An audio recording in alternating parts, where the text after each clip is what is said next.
নমস্কার, আমি সৌমিতা দত্ত। কালকে আমি আমার ফেসবুকে এই বার্তাটা জানিয়েছিলাম, যেটা এখন আমি বলবো। তো সেটা হচ্ছে, আমার মায়ের ফোনটা না চুরি হয়ে গেছিলো। মামার বাড়ি থেকে মা, বোন আর বাবা ফিরছিলেন, তো তখনই কিছুভাবে হয়তো চুরি হয়ে গেছে।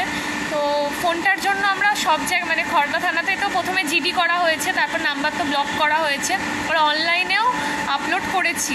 তো আপনারা কেউ যদি ফোনটা পেয়ে থাকেন অবশ্যই আমাকে কমেন্ট করে জানাবেন কেউ। আর ফোনটা হচ্ছে ভিভো ফোন, আমি ডেসক্রিপশানের মধ্যে সব কিছু ডিটেলস দিয়ে দিচ্ছি।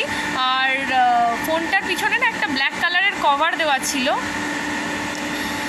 আর সাইডে যে ফিঙ্গারপ্রিন্ট যেটা আছে না, ওটা সাইডে আছে, ভিভোর যেমন সাইডে থাকে সাইডে আছে।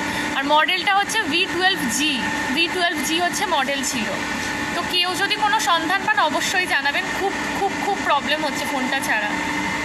ঘটনাটা হয়েছে এই মঙ্গলবার দিনকে, এই মঙ্গলবার সকাল 10টা 45-এ যে শিয়ালদা থেকে শান্তিপুর লোকালটা থাকে, ওই ট্রেনে করেই ফিরছিল। তো 10টা 45 মানে খড়দায় ঢুকেছে মোটামুটি 11টা 15 বা 11:30টার মধ্যে। তো ওই রকম সকালবেলাতেই হয়েছে ঘটনাটা, ফাঁকা ট্রেনই ছিল। তো শিয়ালদা থেকে শান্তিপুর লোকালে ফিরছিল মঙ্গলবার দিন সকালবেলা। প্লিজ কেউ মানে খবর পেলে জানাবেন। আর কোনোভাবে যদি কিছুভাবে পাওয়া যায় আমাকে একটুখানি হিন্ট দেবেন, বা কারোর সাথে যোগাযোগ করলে যদি এই ফোনটা ট্র্যাক করা যায় প্লিজ প্লিজ প্লিজ জানাবেন, কারণ মা তো খুব আপসেট হয়ে গেছেই। আর ফোনটার মধ্যে না অনেক অনেক মানে গুরুত্বপূর্ণ কিছু তথ্য ছিল, তো খুব খুব প্রবলেমে পড়ে যাচ্ছি তার জন্য।